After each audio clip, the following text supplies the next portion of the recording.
Mukugize ikintu uvuga urambona. Ari ubuto twakubwiye ko ntuzansenyere wa mukobwa. Ntuzansenyere dore niza rubikoze. Ukibeshya ukavuga bet ukibeshya ukavuga. Ndagufata ngufungirane mwijerekani. Serious riraza kuyijyamo. Mani mbabari naramuka muvuzi. Rwose ndazarane ngo bikoze. Yego.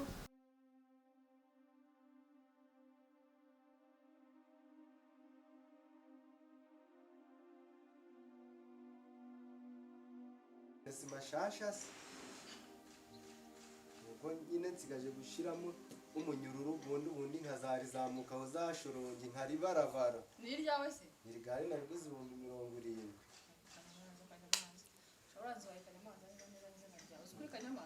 None se uko koko nararebye amafaranga bampembaga ngenda ndayakusanya avanza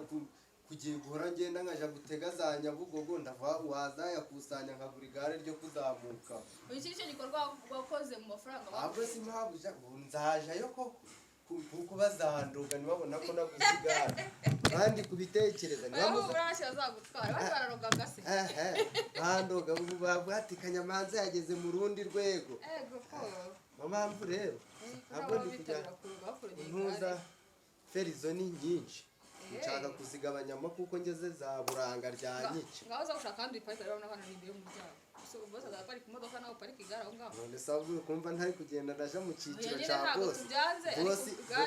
bose aparika na Kanyamanza aparika umva kuko n'ibintu biri kuja mu buryo byose ariko umva ntabwo bijyanye oya biri kujana Kanyamanza aparika hari bose ni imodoka bakubwiye bose ashaka parking y'igare oya buranga baparika amagare ariko utaha uzagure nk'inka cyangwa itungo rigufi ariko ubwo niba naguze igare ejo bundi Swiss oya nshaka kugura umurima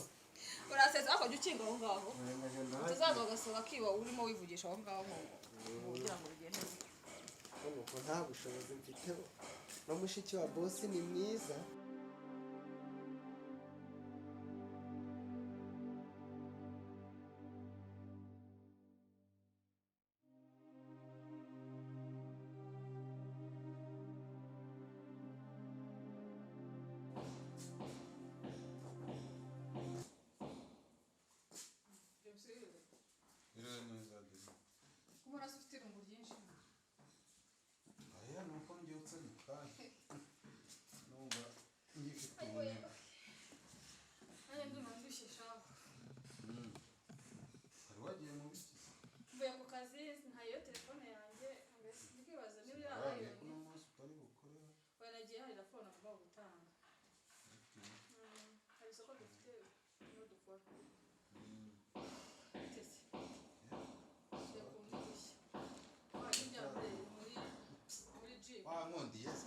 Ntukajye ubimbwira gusa yari akubwiye tugende njye uzabimbwira ufite akarete tugende turi seriye yambe kubwiye ntago buri impamvu none ngo ndetse biri habe n'ikiro kivaho ndeko kari bututuri rero uburenganzira bwawe cyangwa ko niyo biriza hakugarutse n'amaguru nije n'amaguru kandi ntabwo n'inkweto ndende ntangiye ariko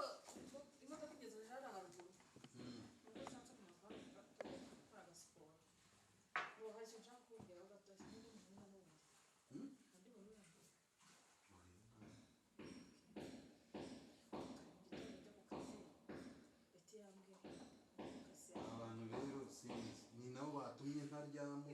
ntabwo babasinzira no kutababuza kubaka barahonda nanjye igihe mba ndanga nshaka kwiryamira bagahonda kandi kuva ntumuhagarike nzabona barabisoje nakundi ni no kukubwira igitondo cyo ku kazi biti yaje niyo arambwira Lucas yaramuhamagaye nasikije ariko Lucas Lucas ngahamagaye Betty yaranje ngaramuganga aramukunda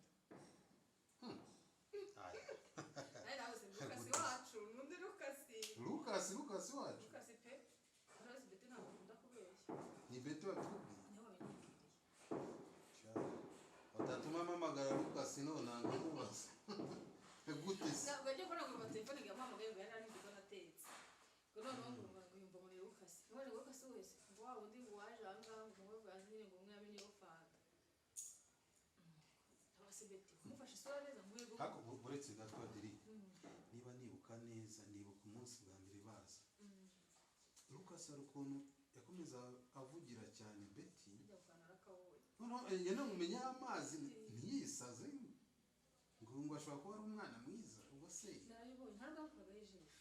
ariko njye natwe donc kwa kunye ndamumenye yo fanta akora ine ukuntu ese azamura yangute yakumuharagura n'iki wenda tabona ko nyina n'umwana afite discipline umwana arizwe nk'ibyo se tuvuye ko Lucas yakunze Betty yaramukunze tubimenye ubu ni se ko kamubaza ne nakabaza ubyumva ute aramutse amukunze cyanya bine akaba yamukunze n'ibise Adeline sinzi rwose boye urukundo rubaho sinabihakana pe rujya naho rushaka ariko diaspora can you imagine diaspora aye gusakana na Betty Lucas ni umwana mwiza mu gusara turabizi akiri umwana muto yanamukunze njye mu kishiko nzi Lucas kandi aranitoro ariko ntajya mu byo bakobwa ariko biragatari ibibesha kuko hari abantu bikina rega bose urabona oya tugomba kubimenya tukamufasha yuko niba koko yamuhamagaye twasanga ari byo ahubwo tukabikurikira tukamenya ngo ibyo ni byo amuhunye nyine ashobora kumubonye akaba ari umwana wese aho ngaho nyine udafite ikintu yitayeho agashaka umuprofita nyine kugira ngo amuteshe igihe nk'iby'abasore none ngo nibuvugishe Lucas wenda muganiriza numve uje no kumureba kandi wowe wumve nyine wumve icyo abivugaho kuko umva ni nawe umuhamagaye nuvuga ngo Lucas niwe wihamagaye no ntabwo aramuhaye nimero umva byasekeje nanjye ndavuze bikamubwira ariko ntubibwire mu madirani oya ibyo abagore ntiwamenya ntabwo nabimubwiye azabyina none se urabyumva ute twigire mu gasiporo y'umugore ko njye mfite umwanya ubu ngubu agende njyame nduga gatoya sino abo bahondagura abantu baka batabura kwijyana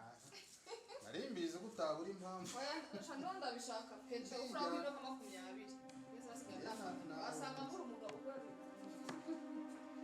muri zangu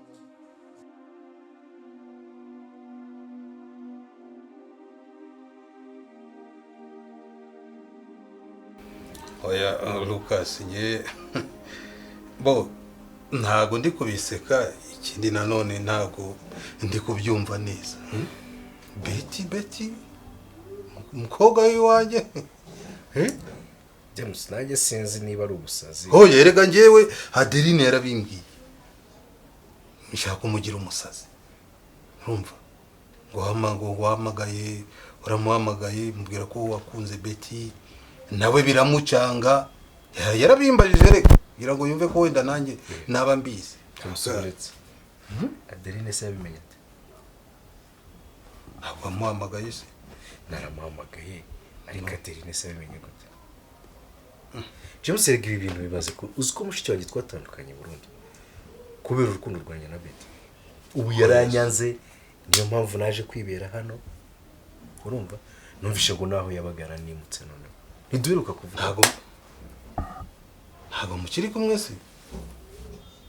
icyo ngicyo nicyo cyatuma mucyandukana niyo mpamvu nari nanze kubikubwira nari narabiguhishe none Lucas ibintu biri seri sinzi impamvu utari mu Betty waramukunze koko erega nicyo cyanzanye kugira ngo making sure kuko James nyumva neza nanone mbiguhamirize urumva uriya mwana w'umukobwa ngiyewe ku munsi wa mbere mubona cyagiye tuzuwana nahise mfatwa uzi bya bindi bavuga ngo kugirira crush umuntu namugiriye crush nzi ko hari n'ibintu byahita birangira ariko buri uko noneho ngenda mbona imico ye buri uko mubonye nta hari ikindi kiyongeyemo Betty ndamukunda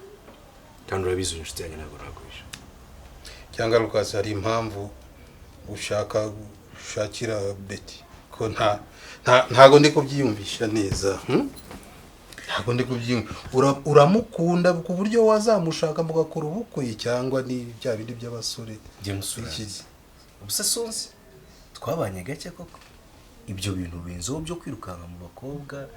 ngo ngende mwumve musige ibyo bintu benzeho pe Sharuka sikoze ko abantu bahari ya diaspora mbazi bamushaka abana bakeye bameze neza baze kwisiga amavuta basa neza nk'ubu beti koko wamukuze mwi abo ngabo rero abo ngabo uvuga bakeye bisiga neza bameze neza abo nibo umuntu ahubwo yakorera byunga ibyo avugaga cyo kumva hit and run ariko beti ni umukobwa wo kubaka umukobwa wo gushira mu rugo akaba umugore akamfasha urugo akambera mama w'abana. Okay ntago nakurwanya urakoze cyane urabyumvise burya nawe umuntu wa mbere unyumvise umutima iyo ukunze ya urabishigikira nyine ukareba gusa je nagira ngo making sure ko henze ko wenda harimo urwenya cyangwa se harimo amashyengo uko ntago mbyiyumvisha uri umuntu ufite amafaranga umeze neza donc ntago nzi ko wagira choice nkiriye ariko cyokora James nagushaka kumva uburyo binshimishije uri inshuti yanjye ibihe byose umura nawe ntago nzamubanira ngo nuko ari umukozi wanjye umva uzaza utwara rero ko unyumvishe ntunyite umusazi nk'abandi nkuko mushiki wanjye yangize umusazi ngo nakunze umukozi ahubwo mbwira Adeline nawe azabyumva kuko ubundi mwebwe mwabyumvishe abandi Adeline we simbizi na madamu wawe ariko azabyumva none sinawe reka amaze kuba mukuru na madamu wawe madamu we ni ibindi ariko wewe yabyemera da uko bahora bagurukana siwe azabona amuviriye mu nakaraga kobwa ngo nizera we ni ibindi bamugani wawe ariko madamu buriya abakozi na banyirabuja ntago bajya burutumba bapfa ibyo ntibyabo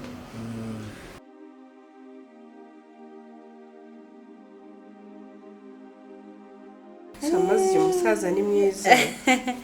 umva ngerero yasanze narashatse ahubwo cyetse muguheme pasi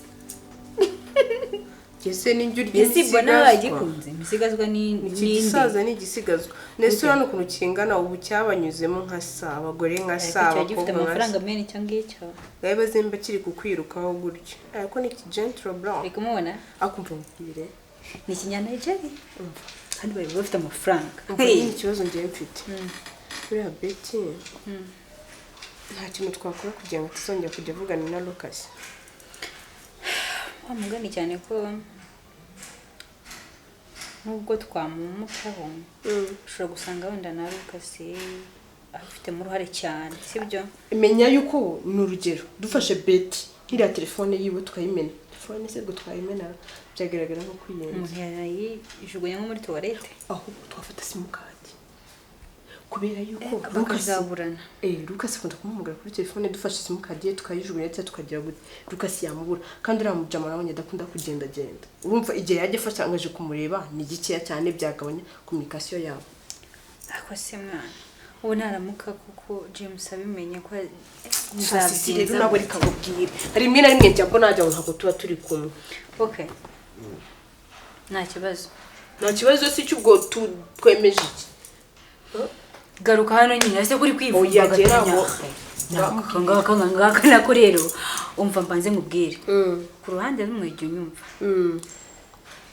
ndi umugore wubatse sibyo erega nago bajya bavuga ngo umugabo n'umwana wundi uriya mugabo ngo ni James mumenyenyeje ubundi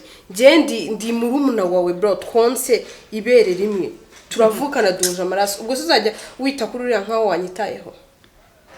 ni senyeri akoze reka nkuze ngese kwansenya mu kabuno wahehe cyangwa imbabazi zabushunnye ngiye kwansenye I was joking to ni brage ubushize warabivuze ndavuga ati uyu mwana umunsi umwe azamera nk'inzoka niyororeye zera mbara ntuzatume nojya kubitekereza byo bintu oya ni brage oya izo joke zo tuzazigabanya dumagare Betty ariko umva baza nkubwire jumbara ubyiherereze kuko mana yanjye n'umunsi nje James azabimenye nzavuga ko ari wowe kuri ikigo Betty buri gihe ntabwo dora tumugabo ntazabivuga rero ni ujye uhora intego Betty zanani ya telefone yawe ngo nkubwire ikintu ushaka telefone yawe uzifite yagira hano no gufata simukadi yiwe umuntu yayivuna yayihekenya yagira gute ntabwo mbizi ariko icyo nshaka kugira ngo tuzakomeza gukomunikana na Lucas. None se we nyibaraguza aho shiri kunsaba telefone n'amayinite mfite ntabwo nkeneye amayinite ntiza kuri simukadi yawe gato usuza yarayagusaba amayinite ubu nagusaba amayinite mbuza amayinite ahubwo uko nayakugurira ugiye kuyangurira ntiza simukadi yawe fone yawe yigumane pe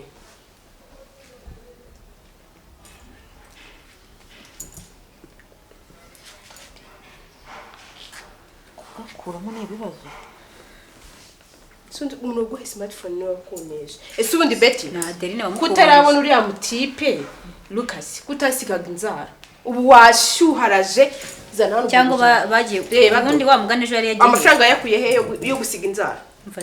ntabwo usikaje atarahari sura no kumana none se cyagiye Adeline ampamagara ngo nimushyire sandari hariya kuri salo sesa nsigisha yaragusigishije katagusigishaga mbere hose Lucas ataraza nuko nawe musanze kuri salo yagiye yambaye hotaro ahita ambwira nimuzanire sandari maze aragusigisha hasi no hejuru nyoko buje atajya asiga birakureba basi hamagara Adeline umubaze ibi bintu ntabwo mbishaka hano ariko njije ngo simukadatayiма kandi ibyo nagasuzugwa na Adeline ndaza kumuvugisha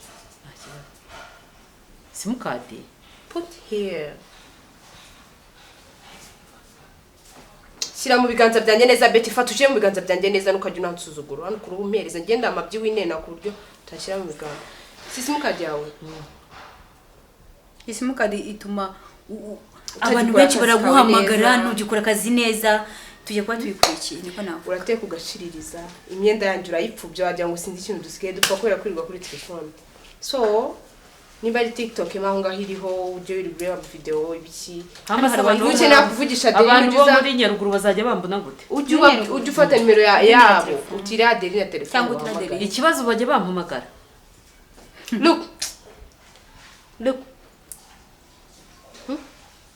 look at here simukadi usikivemo duce dutatu nukuri iri ni ihohoterwa umva urarira mu kugize ikintu uvuga urambona ubuto twakubwiye ko ntuzansenyere ntuzansenyere dore niza rubikoze ukibeshya ukavuga Betty ukibeshya ukavuga ndagufata ngufungirane mu ijerekani serious riraza kuyijyamo mani mbabari ndaramuka muvuze rwose ndazarane ngo bikoze yego namazi avuge wowe zambabarire ngiye rwose nimvuga ko ari wowe ntibazabura ni sibyo ngiye sinshaka gusenya sibyo kandi menye ko nikugarira ngo nawe ubone umugabo twapanganye ariko rero ntuzansenyere nanjye ni kugushakira umugabo munshakira warantwaye umugabo wanjye zereka bajye muri black oya indi nshuro ntabwo nzongera guseka nuko naramuka bivuze turamwihaka nahinduka umusara barira ibintu byo ngo gutwara umugabo wawe ntabwo ugeze abo ari umugabo wese mwe mwaraseze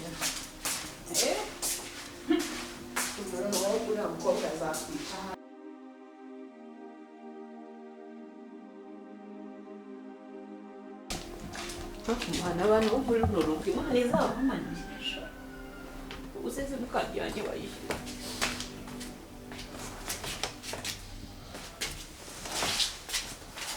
kandi ibyo byarangiza bigasiga bicumbitse icyatu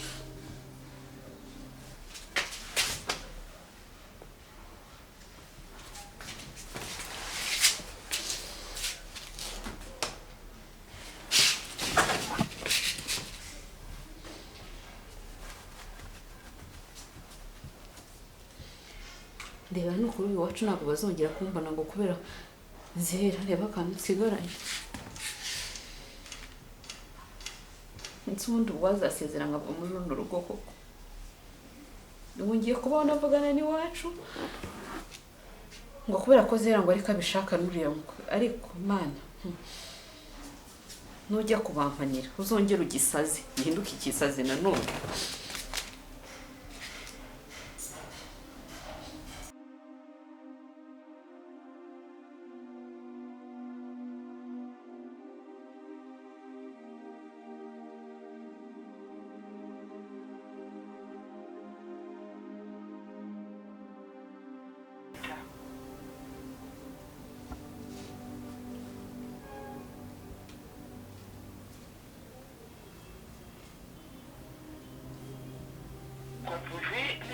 accessible en ce moment. Veuillez rappeler ultérieurement. The telephone number you dialed is...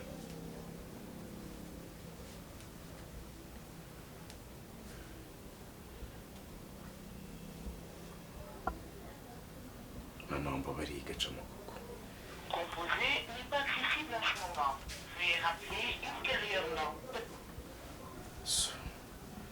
Beti yabaye kimwe kabyarana. Beti yabaye kimwe nanjye. Composé n'est pas accessible en ce moment. Veuillez rappeler.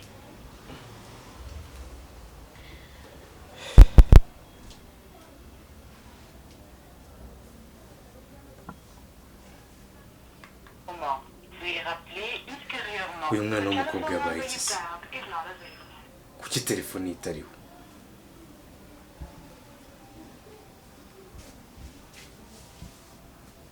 Composé n'est pas accessible en ce moment. Veuillez rappeler ultérieurement. The telephone number you... Beti wambabarira ukafe ushiraho telefone kuko nshaka kuvugana nawe. Mbabarira telefone yawe icemo. Composé n'est pas accessible en ce moment. Beti Veuillez wambabarira. rappeler. Manangi telefone yabaye iki kuko ya Beti. Nshobora byose. Composé n'est pas accessible en ce moment. Veuillez rappeler ultérieurement.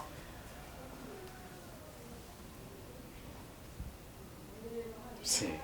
mfite ebyiri simwe kaba atari mu bucamo. Ariko ngira imwe mfite ye n'imwe. Sibe ni kimwe. Composé n'est pas accessible en ce moment. Veuillez rappeler ultérieurement. The telephone number you dialed is not available. Please try again later. Mana ndakwinginze mana nziza. Ndakwinginze mana nshobora byose. Mbabarira rwose undindire Beti ntagira ikintu aba ari amahoro. Mana dore telefone yavuyeho. Ndakwinginze biba ari ukuzima kubera umuriro aba ari umuriro wagiye iwabo nk'iminsi nk'ibiri cyangwa ikindi ariko ntabe yagize ikibazo Beti wawe. Mana ndakwinginze ndagusabye kandi zo kunyumva. Ndabigusabye mbisabye nshije mu izina rya Yesu Kristo amen.